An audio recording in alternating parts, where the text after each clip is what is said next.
تو اس لیے اگر آپ پڑھے لکھے نہیں ہیں تو آپ ایسی کنٹری کو چوز کریں جو آپ کے لیے ہے۔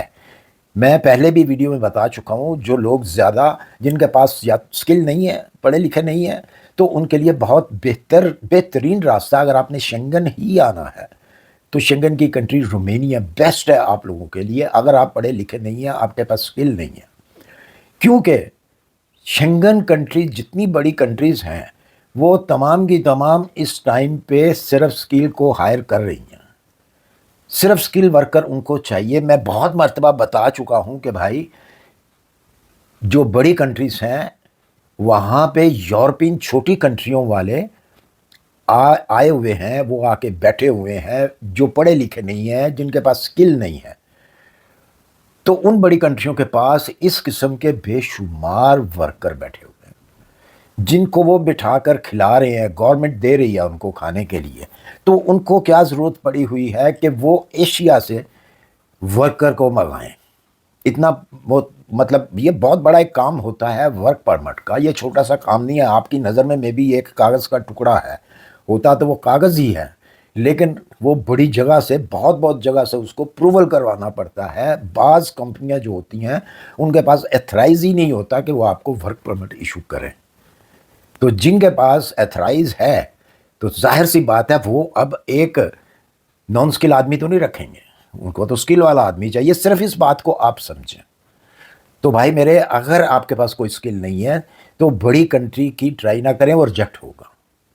بے شک آپ اپلیکیشن بھی وہاں پہ لکھیں گے، کسی سے بھی لکھوائیں گے، وہ ریجیکٹ ہوگی 100% جو ہے وہ ریجیکٹ ہی ہونی ہے۔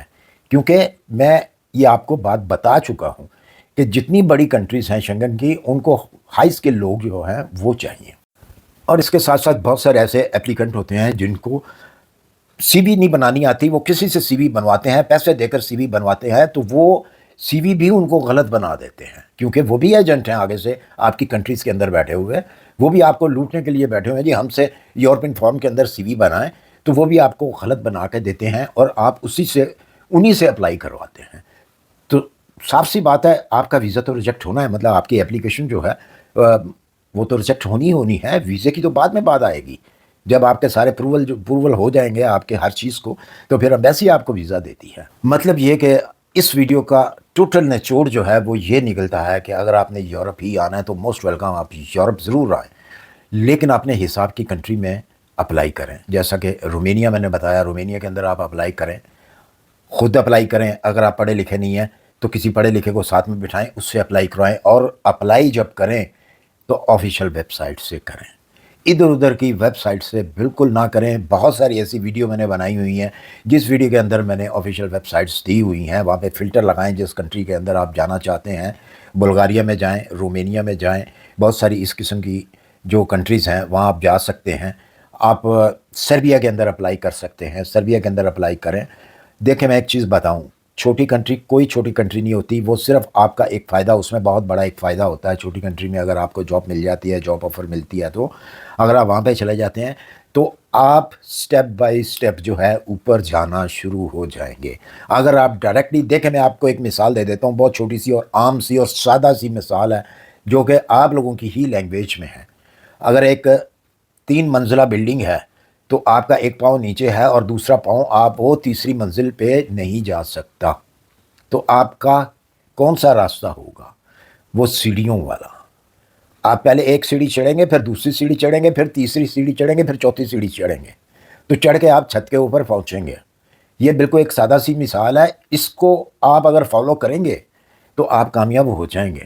آپ چھوٹی کنٹری کو ٹارگٹ کریں، چھوٹی کنٹری کے اندر اپلائی کریں، وہاں پہ ڈیمانڈ بھی ہے، کیونکہ جتنی بھی چھوٹی کنٹریز ہیں ان لوگ وہاں کے رہنے والے جو لوکل لوگ ہیں وہ بڑی کنٹریوں میں آ گئے ہیں، کیونکہ ان کے پاس سہولت ہے، ان کو انٹری ہے، شنگن کی انٹری ہے، ان لوگوں کو بڑی کنٹریوں کی انٹری ہے۔ بے شک وہ 3 منتھ رہتے ہیں، 3 منتھ جاب کرتے ہیں اور اپنی واپس کنٹری میں ایک دفعہ ان کو آؤٹ ہونا پڑتا ہے۔ پھر جب وہ بار بار 1 بار 2 بار آ جاتے ہیں اور سیم جگہ پہ آ کے کام کرتے ہیں، تو پھر کیا ہوتا ہے کہ وہی کمپنی ان کو آفر دے دیتی ہے، تو پھر وہ کیا کہ وہ آہستہ آہستہ وہاں پہ پرماننٹ ہو جاتے ہیں۔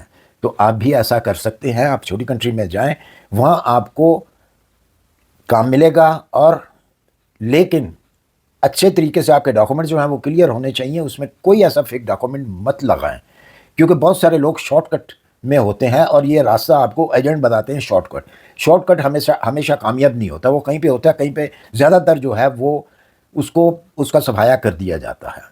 تو جب بھی آپ نے اپلائی کرنا ہے ڈاکومنٹ اپنے کلیئر رکھیں۔ اب اگر آپ کے پاس کوئی سکل نہیں ہے تو سی وی کے اوپر کوئی فالتو سکل نہ لکھیں، پھر کوئی بھی سکل نہ لکھیں، وہاں پہ سادہ سی وی بنائیں، سادہ سی وی ان کو سینڈ کریں، جی یہ شخص میں اتنی میری ایج ہے، یہ میں کرتا ہوں، اتنی میری تعلیم ہے، اتنی نہیں ہے، جتنی تعلیم ہے وہ لکھیں، تو آپ کو کہیں نہ کہیں کامیابی ہوتی ہے۔ تو آپ ڈائریکٹ جو ہے آپ جرمنی کے اوپر چڑھ جاتے ہیں، جرمنی کے اندر آپ کہتے ہیں جی ہمیں جرمنی کے اندر جاب چاہیے، کام آپ کو آتا نہیں کوئی، تو بھائی آپ اس طریقے سے چلیں جو طریقہ کار ہے اگر آپ نے آگے بڑھنا ہے تو۔ اسی کے ساتھ مجھے دیجیے اجازت، اگر ویڈیو اچھی لگی اسے لائک اور سبسکرائب کر دیجیے، اور اپنے دوستوں کو بھی شیئر کر دیا کریں بھائی ویڈیو، تاکہ ان کا بھی بھلا ہو جائے، اگر آپ کو مناسب لگے تو، کہ ویڈیو کے اندر آپ کا کوئی فائدہ ہے۔ اگر فائدہ نہیں ہے تو بے شک اس کو سکرپ کر دیں، اس کو جناب واچ ہی نہ کریں آپ۔ اللہ حافظ۔